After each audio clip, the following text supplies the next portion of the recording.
Querida iglesia, les invito a que abramos la palabra del Señor en Marcos capítulo 12. Vamos a estar escuchando la voz de Dios desde el versículo 35 al versículo 37 de Marcos 12. Dice así la palabra del Señor. Y mientras enseñaba en el templo, Jesús respondiendo decía: ¿Cómo dicen los escribas que el Cristo es hijo de David? Porque el mismo David dijo por el Espíritu Santo: dijo el Señor a mi Señor, siéntate a mi diestra hasta que ponga tus enemigos por estrado de tus pies. Pues si David mismo lo llama Señor, ¿cómo pues es su hijo? Y la gran multitud del pueblo lo oía de buena gana. Es la palabra del Señor.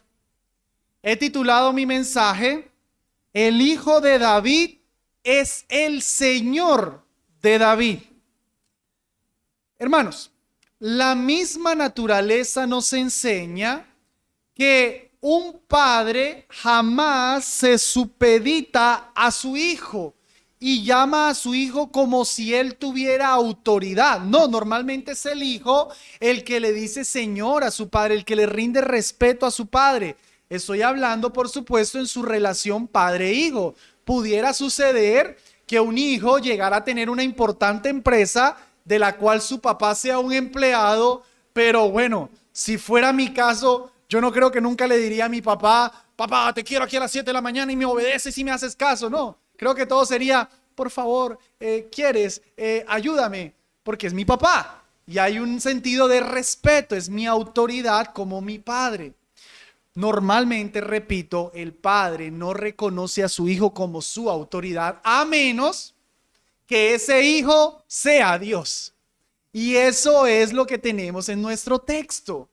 David es el padre de Jesús. Jesús es descendiente de David. Lo normal es que sea Jesús el que le dice a David: mi Señor. Pero tenemos en nuestro texto que es David, el rey David, el rey más importante, más grande. No ha habido otro rey como David, quien reconoce en el texto a Jesús como su Señor. Y eso es lo que vamos a analizar aquí. Jesús va a hacer entender a su audiencia que él, como descendiente de David, es al mismo tiempo hijo y Señor de David. Recordemos, hermanos, el contexto. Ya nos encontramos en la semana de la pasión, en la última semana del ministerio de nuestro Señor Jesucristo, en donde los líderes religiosos le han estado haciendo una serie de preguntas capciosas a Jesús, buscándole una trampa para entonces incriminar, acusar, hacer quedar mal a Jesús. Pero hasta el momento el Señor les ha respondido poderosamente, los ha dejado callados, y llegó el momento en el que Jesús va a preguntar. Ya no es Jesús el que responde, ahora son los líderes religiosos, particularmente los escribas y fariseos, los que van a responder a la pregunta de Jesús. Y vamos a analizar nuestro texto igual que en anterior. Primero la pregunta, luego la respuesta, solo que ahora la pregunta la hace Jesús, la respuesta, o debería decir la reacción de la multitud, la vamos a ver al final. Casi toda la porción es la pregunta de Jesús, así que ahí nos vamos a detener la mayoría del mensaje. Versículo 35. Y mientras enseñaba en el templo, Jesús respondiendo, dice la SBT, decía. Eso nos deja notar que todavía Jesús está enseñando en el templo, con lo cual nos podemos ubicar todavía en el martes. Recuerden, el domingo Jesús entra montado en el pollino y todo el mundo aclamándole: salve el que viene, salve, bendito el que viene en el nombre del Señor, bendito el Hijo de David que viene. El lunes Jesús hizo la purificación del templo y el martes es donde está sucediendo toda esa contienda. Pero aquí nuestro pasaje dice que Jesús estaba respondiendo. ¿Pero respondiendo qué? Porque en la porción anterior Jesús había dejado callado a sus opositores. Bueno, aquí nos necesitamos servir del texto paralelo. En Mateo capítulo 22 tenemos un poquitico más de lo que omite aquí Marcos. Dice así: Y estando juntos los fariseos, Jesús les preguntó diciendo: ¿qué pensáis del Cristo? ¿De quién es hijo? Le dijeron, ojo que ellos responden, de David. Nuestro texto, volvemos a Marcos, es la continuación de eso. Ellos dicen, el Cristo es hijo de David. Entonces Jesús les va a responder, ¿cómo dicen los escribas que el Cristo es hijo de David? Ustedes acabaron de declarar correctamente que el Mesías, que el Cristo, que de paso la palabra Cristo es el término griego de la palabra Mesías en hebreo. En nuestro español, ungido, hablando de la persona que vendría a salvar al pueblo. Era el ungido, el Mesías, el Cristo. Entonces ellos declararon que el Mesías iba a ser un descendiente de David, y Jesús entonces les va a hacer notar una implicación teológica que al parecer ellos estaban dejando de un lado. ¿Cómo es que ustedes dicen que el Cristo es hijo de David? Porque el mismo David dijo por el Espíritu Santo: dijo el Señor a mi Señor, siéntate a mi diestra hasta que ponga a tus enemigos por estrado de tus pies. Pues si David mismo lo llama Señor, ¿cómo pues es su hijo? En otras palabras, Jesús les está diciendo, ¿cómo es que puede ser el Mesías un hijo de David, pero David le está llamando Dios? Parece ser que el Mesías fuera alguien más grande que David. Y Jesús les está planteando este interrogante citando el Salmo 110, versículo 1. Yo quiero que vayamos allá porque es el texto que Jesús está citando y es importante que consideremos varias cosas de este Salmo. Salmo 110, verso 1 es puntualmente el texto que Jesús está citando. Lo leo nuevamente.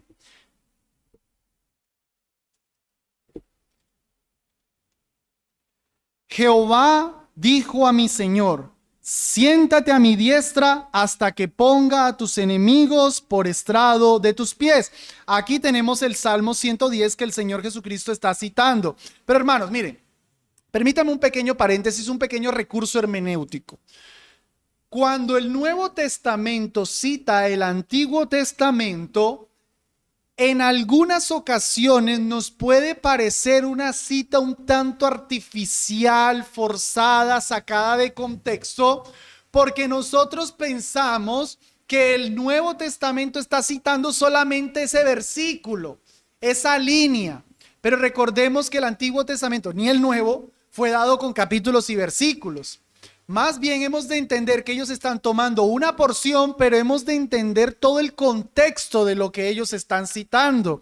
Si bien Jesús aquí está citando el Salmo 110, verso 1, todo el Salmo debe ser tenido en cuenta. Permítame dar una ilustración de esto. En Hechos capítulo 1, versículo 20, cuando están pensando en reemplazar a Judas, Pedro cita dos porciones de las Escrituras para reemplazar a Judas. Primero dice: sea hecha desierta su habitación y no haya quien more en ella, Salmo 69, 25. Y luego cita la Escritura: tome otro su oficio, Salmo 109, 8. Y uno dice, pero Pedro, ¿para qué citó la Escritura para decir tome otro su oficio? ¿Por qué citó la Biblia para eso? Parece como sacar un texto de contexto. No.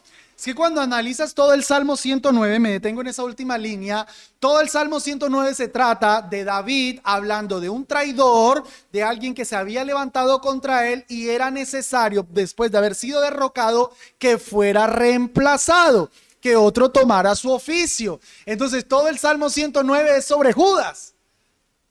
Pedro está simplemente tomando el versículo particular que dice, tome otro su oficio. Entonces, eso para decir que el Salmo 110 es todo un salmo mesiánico. Todo el salmo habla sobre el Mesías que habría de venir, no solamente el versículo 1. De hecho, hermanos, este salmo es tan mesiánico que es el salmo más citado en el Nuevo Testamento. Es citado solo el versículo 1 en Hechos capítulo 2, 1 Corintios 15, Efesios capítulo 1, versículo 20, Colosenses 3, Hebreos capítulo 1, capítulo 8, capítulo 10. Y el versículo 4 es citado en Hebreos capítulo 5 y Hebreos capítulo 6. Es el salmo más citado porque se entendía que hablaba sobre ese Mesías. Y si ya el Mesías llegó, pues del salmo que más se hablaba de él, pues se citaba una y otra vez. Los judíos lo entendían así. Los judíos tenían claro que el Salmo 110 hablaba sobre el Mesías, pero, y aquí va el punto de Jesús, un pequeñito detalle del versículo 1 se les estaba pasando por alto, que en el versículo 1 hay una conversación intratrinitaria. Hay una conversación entre dos seres, dos personas que parecen ser divinas ambas, siendo que una es Dios y la otra es el Mesías. Nosotros, como lo tenemos aquí en la SBT o Valera del 60, vemos que dice, Jehová dijo a mi Señor. Pueden ver en pantalla cómo la Biblia de las Américas traduce este versículo. Dice el Señor a mi Señor, pero si notan, el primer Señor está en mayúscula. Ese es un recurso que tiene la Biblia de las Américas para indicar cuándo están traduciendo la palabra Señor desde el nombre Jehová, YVHWH, el famoso tetragramatón. En este sentido, aunque no soy muy amante de la versión, me gusta la Biblia textual, la versión cuarto, lo traduce literalmente. Dijo YHWH, el nombre innombrable, no se sabe cómo se pronunciaba, a mí, Adonai. Pero ya saben que los hebreos, para no decir el nombre innombrable, le ponían las vocales de la palabra Adonai, con lo cual pudiera decir, dijo Adonai a mi Adonai. Dijo Dios, mi Señor, a mi Señor. Y el título, el término Adonai era un título para referirse a Dios. Señor no era simplemente el del amo, sí, así hacía referencia, pero los hebreos utilizaban el término Señor para indicarlo como título divino. Era un título que hacía referencia a la deidad. Entonces aquí tenemos a Dios hablando con Dios. Tenemos al Señor con el Señor, al Adonai con el Adonai, al Yahvé con Adonai. Hay una conversación entre dos personas que son divinas. Niños, no se confundan. Mamá, ¿cómo así? Entonces, ¿Dios son dos? ¿Dios son tres? No, Dios es un solo Dios. Pero en Dios está el Padre, el Hijo y el Espíritu Santo. Son tres personas, tres subsistencias, un solo Dios.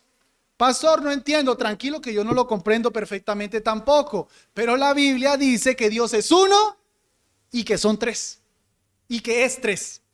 No, gramaticalmente no me queda bien, pero es que así debo decirlo. Es tres. El Padre es Dios, el Hijo es Dios, el Espíritu Santo es Dios. Ah, tengo tres tronos. No, tienes un solo trono, el trono de Dios. Es un solo Dios, tres personas. Aquí tenemos una conversación entre el Padre y el Hijo. ¿Y dónde dejamos al Espíritu Santo? ¿Qué dijo Jesús que David habló? ¿Por medio de quién? Por el Espíritu Santo. O sea que el Salmo 110, verso 1 es un salmo trinitario. Porque David se le está revelando una conversación entre el Padre y el Hijo por el Espíritu Santo. Ahí tenemos a las tres personas de la Trinidad. No fue que David se equivocó. Ay, ese David la hizo mal. ¿Cómo va a escribir? Dijo Dios a mi Señor. No se equivocó. No, eso es inspiración divina. Noten cómo Cristo entiende las Escrituras como palabra de Dios. Hermanos, David, cuando escribía esto, no se equivocó, pero yo creo que David sí se pegó una tremenda confundida. No piensen que los autores bíblicos cuando escribían ellos toda la doctrina la tenían súper clara, ¿no? Yo me imagino a David, dijo Dios, dijo el Señor, a mi Señor.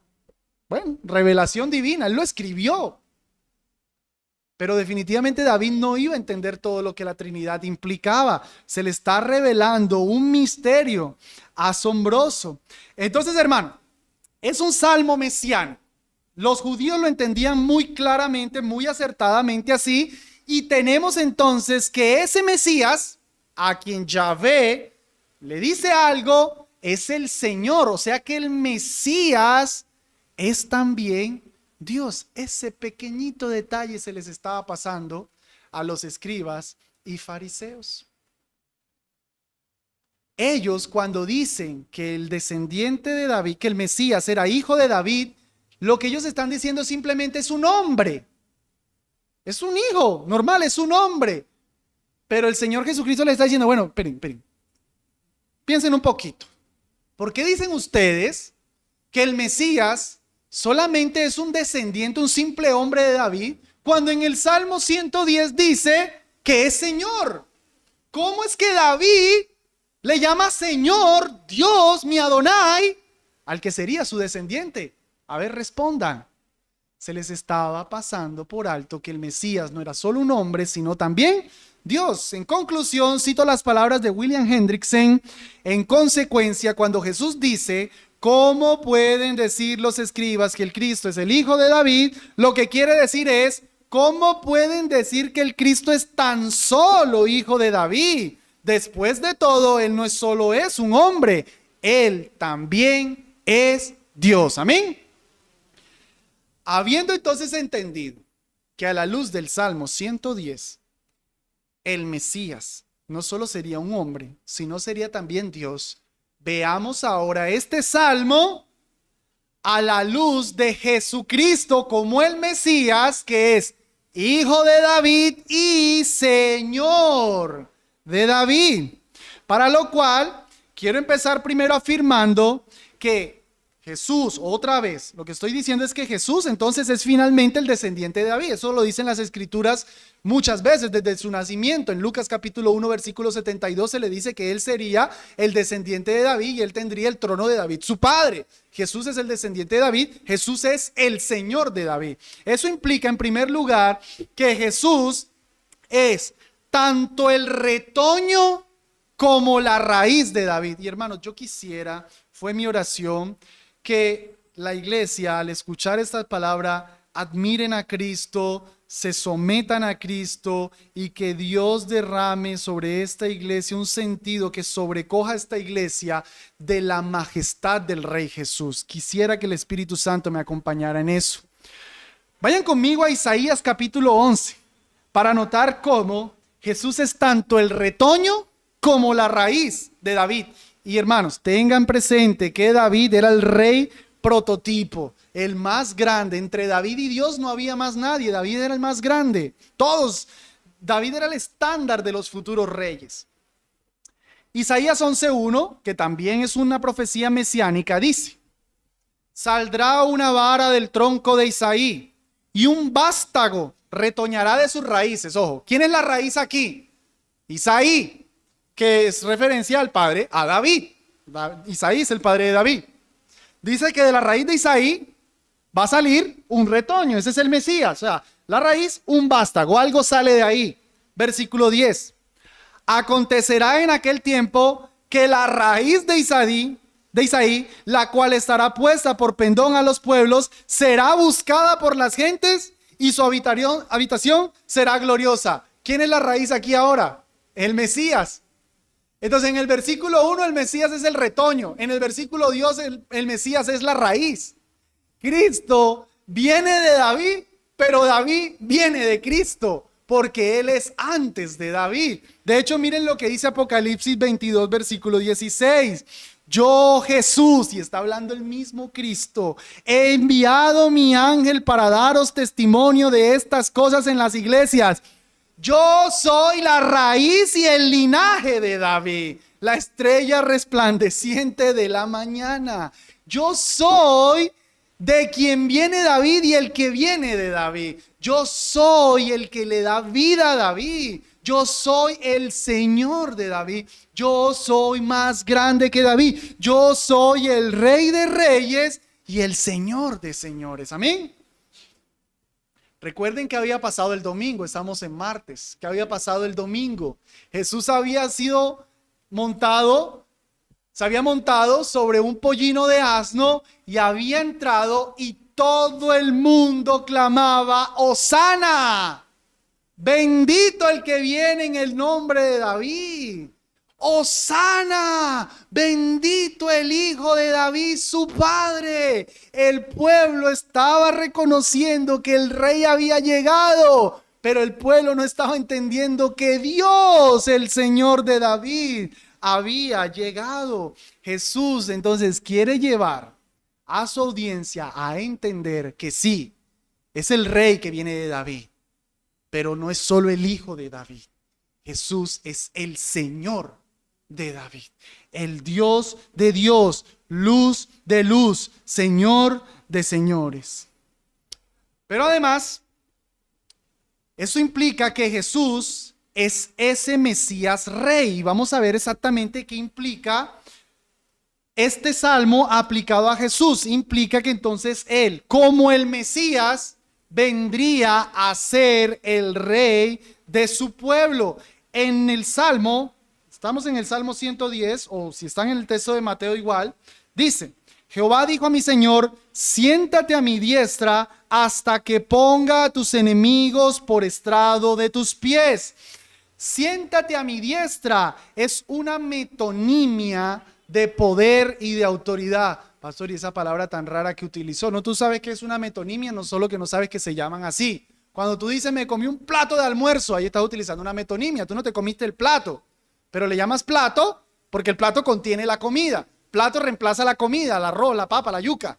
Entonces, metonimia reemplaza algo. Entonces, siéntate a mi diestra. Diestra es indicación de poder, de autoridad. No te imagines un trono y el hijo sentado a la derecha. No es ven y toma toda mi autoridad, toma todo mi poder. Siéntate que yo, Dios Padre, voy a poner a tus enemigos por estrado de tus pies. Cristo Jesús ya está entronizado. Él ya está sentado en la autoridad del Padre, esperando nomás que todos sus enemigos sean puestos por estrados de sus pies. Él no está esperando que votes por él, tranquilo. Él no es el presidente de Colombia que tú tienes que ir a votar por él. No, él está ya como rey y tienes que reconocerlo como rey, aceptarlo como tu rey, porque él ya es el Rey de Reyes. Él ya está sentado esperando a que tú te sujetes a Él, esperando a que tú rindas tu vida al Rey Jesús. Eso de poner a los enemigos por estrado de tus pies es algo muy gráfico. Tienes tus pies puestos ahí. Imagínate que tuvieras un butaquito. Mejor, imagínate que tuvieras la cabeza de alguien ahí abajo. Imagínatelo, que reposas tus pies, ¿no? Para sentirte más cómodos. Pones ahí una cabeza de alguien. ¿Qué tal el cuadro? ¿Cómo estaría esa persona? Humillada, destruida, la has vencido. Eso es lo que el Señor quiere comunicar. Es una imagen de victoria, de derrota sobre los enemigos. ¿Y qué versículo trae ustedes a la mente? Jesús pisando cabezas. Génesis capítulo 3, versículo 15. Después del hombre, de Adán y Eva, haber pecado, Dios da una promesa.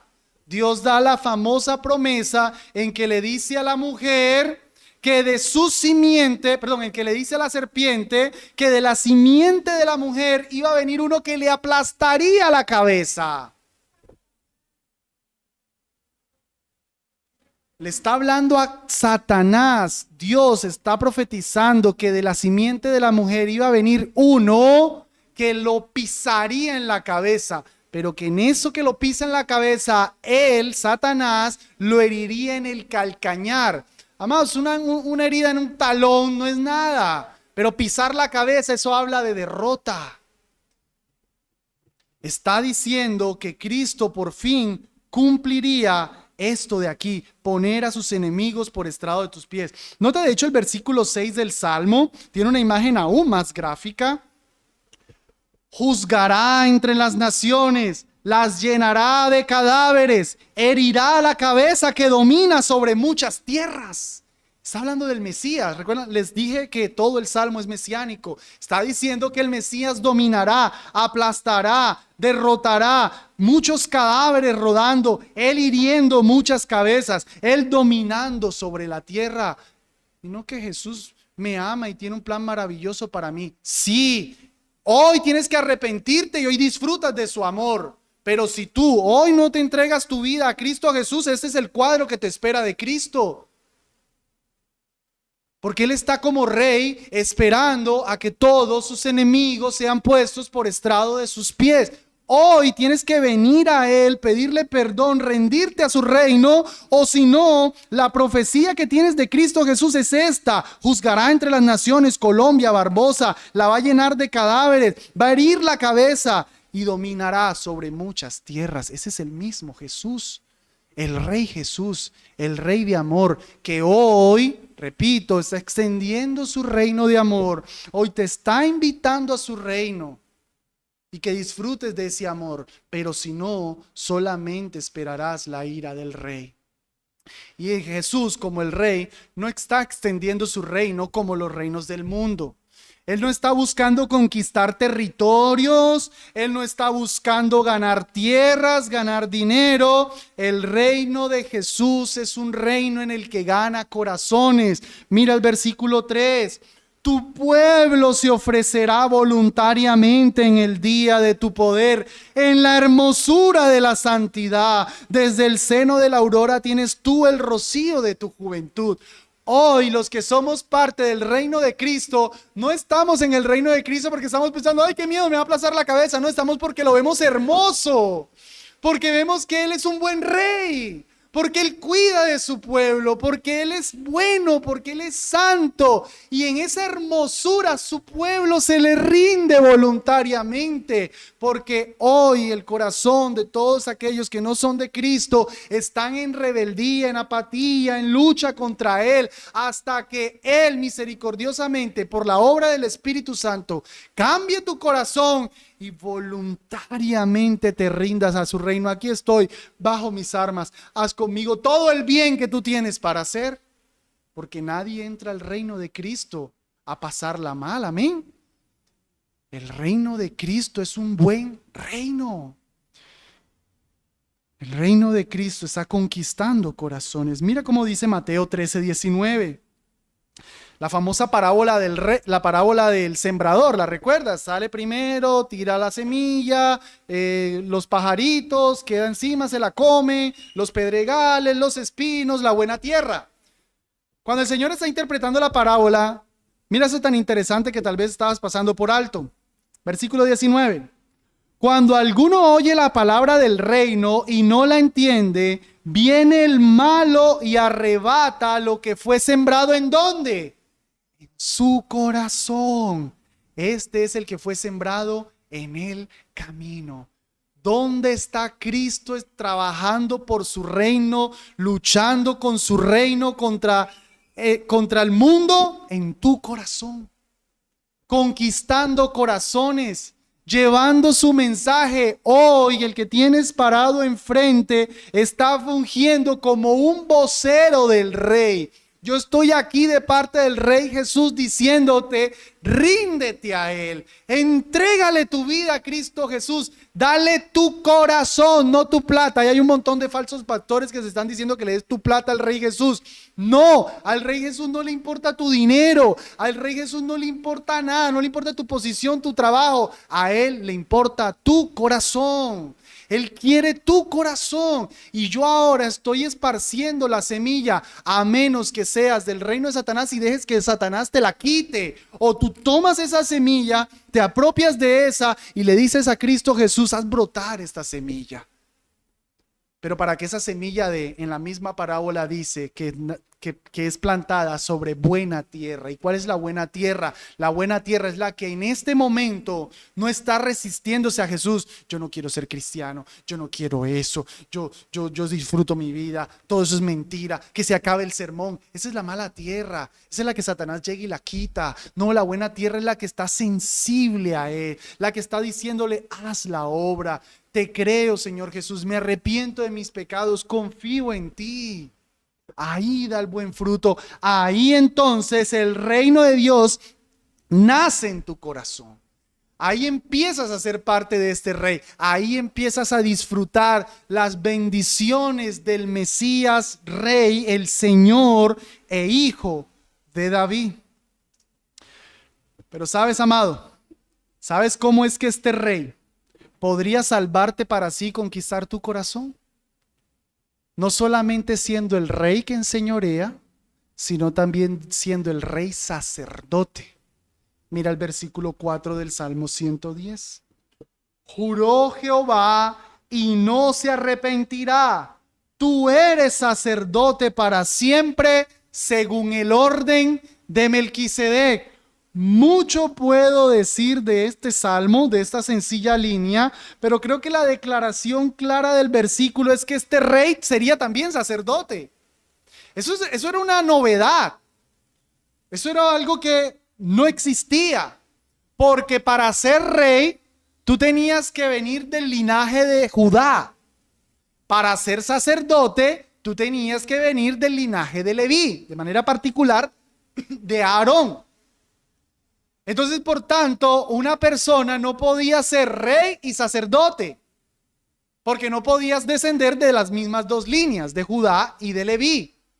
Pero aquí se nos está diciendo que el Mesías no solamente sería rey, sino que el Mesías sería también sacerdote, y eso es porque no viene del linaje de Aarón, sino de Melquisedec. Y Melquisedec es un personaje bastante misterioso que no me voy a tomar el tiempo de aclarar, pero basta con decir que Melquisedec presenta una línea distinta que hace que entonces Cristo, el Mesías, pueda ser rey y pueda ser sacerdote. Y entonces, siendo sacerdote, entregar su vida por su pueblo.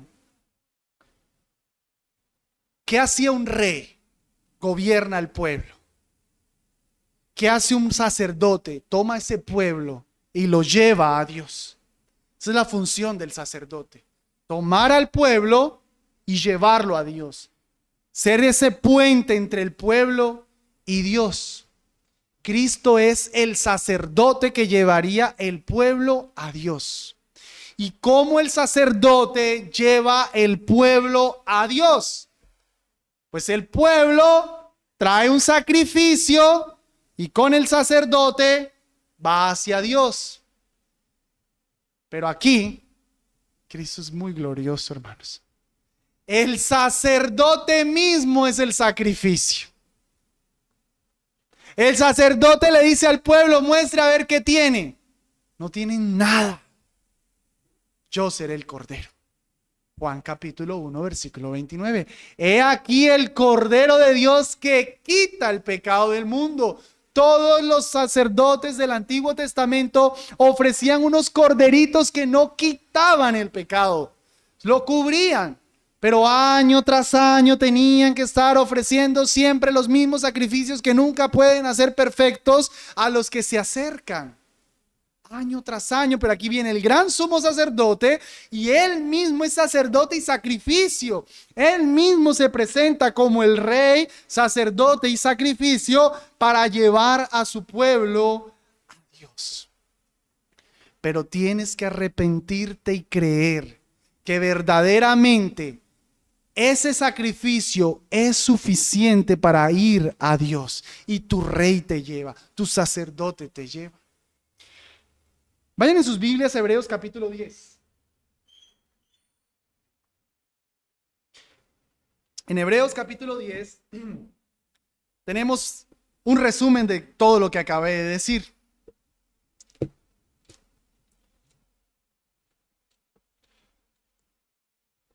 Hebreos capítulo 10, versículo 11, versa así. Y ciertamente todo sacerdote está en pie cada día. Miren, están en pie. Jesús, ¿cómo está? Sentado, porque Él ya lo hizo todo. Ya no tiene que hacer más. Jesús no está haciendo para que tú seas salvo. No, ya lo hizo todo. Él hizo, ojo a eso, Él no hizo el 99% y a ti te falta un 1%. No es que si te falta un 1% no eres salvo, no lo logras. Él lo hizo todo. Solamente te dice cree. Pero Él lo hizo todo y por eso está sentado. Pero los sacerdotes del antiguo pacto todo el día estaban en pie, cada día ministrando, ofreciendo muchas veces los mismos sacrificios que nunca pueden quitar los pecados. Pero Cristo Jesús, habiendo ofrecido por los pecados Un solo sacrificio. ¿Cuántos los de antes? Muchos. ¿Cuántos él? Un solo sacrificio. Para siempre está sentado a la diestra de Dios. Versículo 1 del Salmo 110.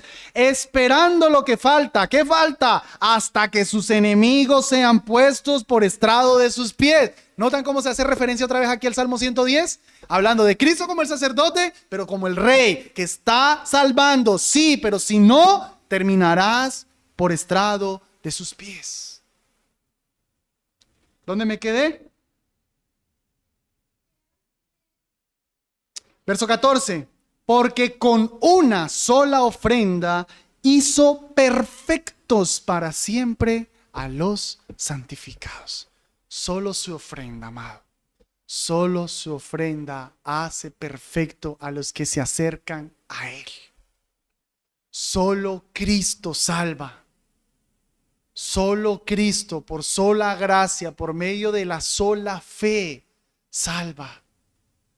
No es necesario dar dinero, no es necesario cumplir, no es necesario que te sacrifiques, que te flageles, que subas montañas, que solo confíes en su sacrificio. Él es el rey sacerdote que viene a salvar a su pueblo.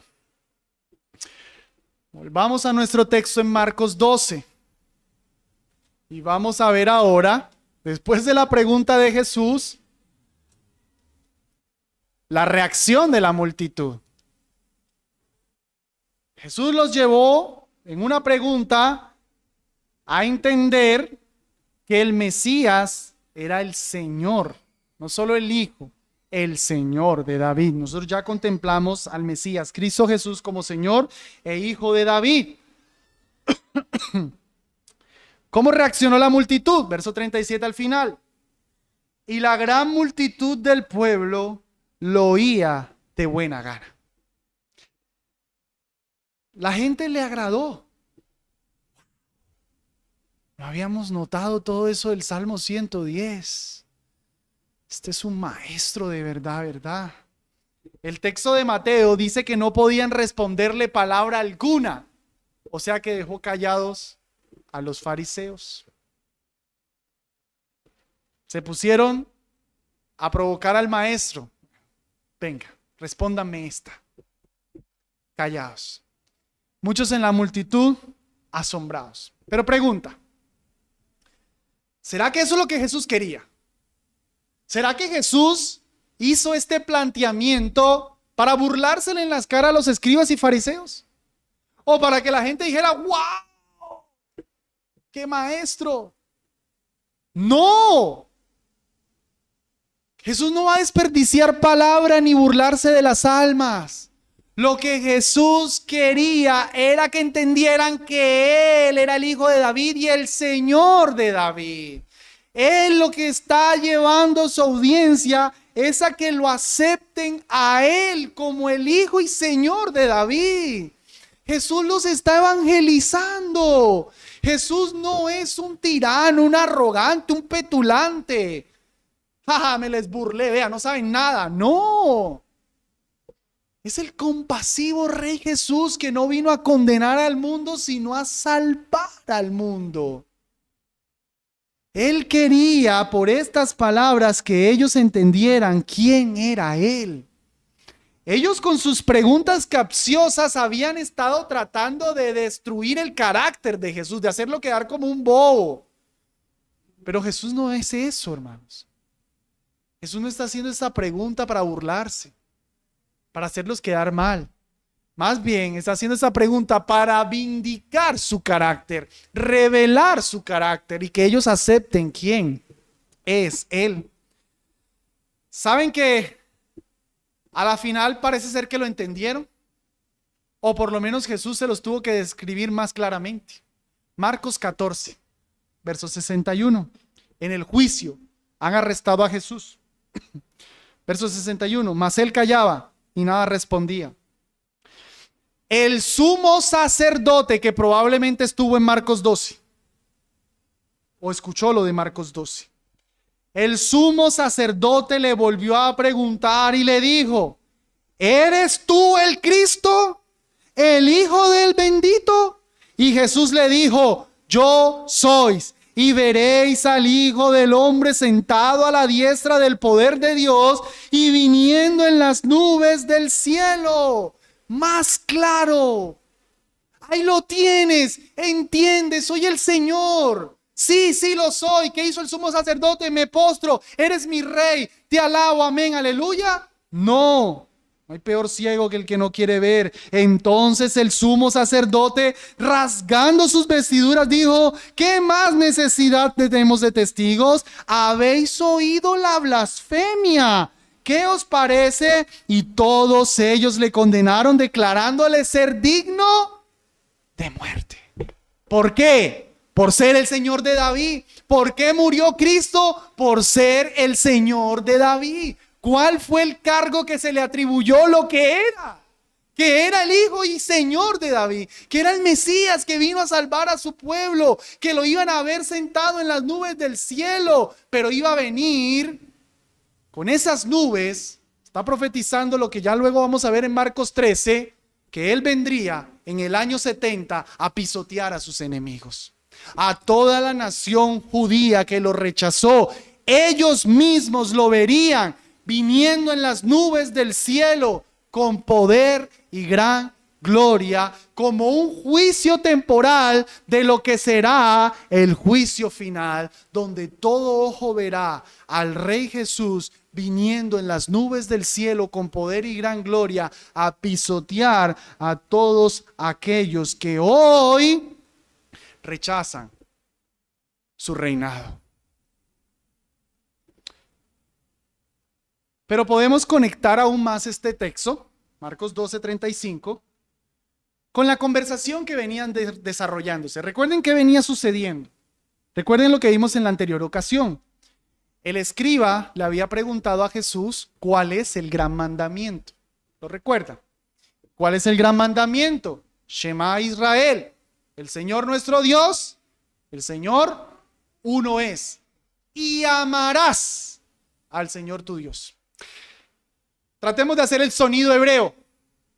Shema Israel, Adonai, nuestro Dios. Jehová, nuestro Dios. Jehová uno es. Y luego Jesús le dice, yo soy Adonai. Yo soy Adonai. Yo soy el Señor.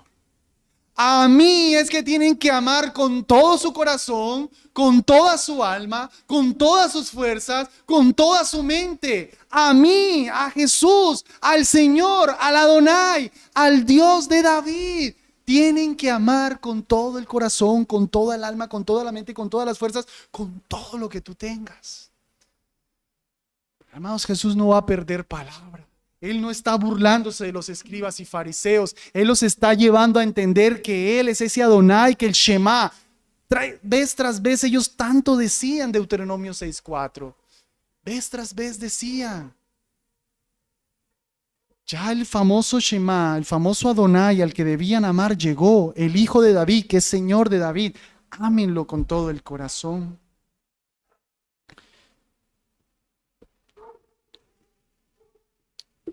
Cuidado, querida iglesia, con ser de esos que tanto se deleitaron en escuchar a Jesús, como los que aquí estaban, pero que muy probablemente muchos de estos que se deleitaban escuchando a Jesús, ¿qué estaban haciendo 3 días después? ¡Crucifícale! ¡Crucifícale! No tenemos otro rey sino al César.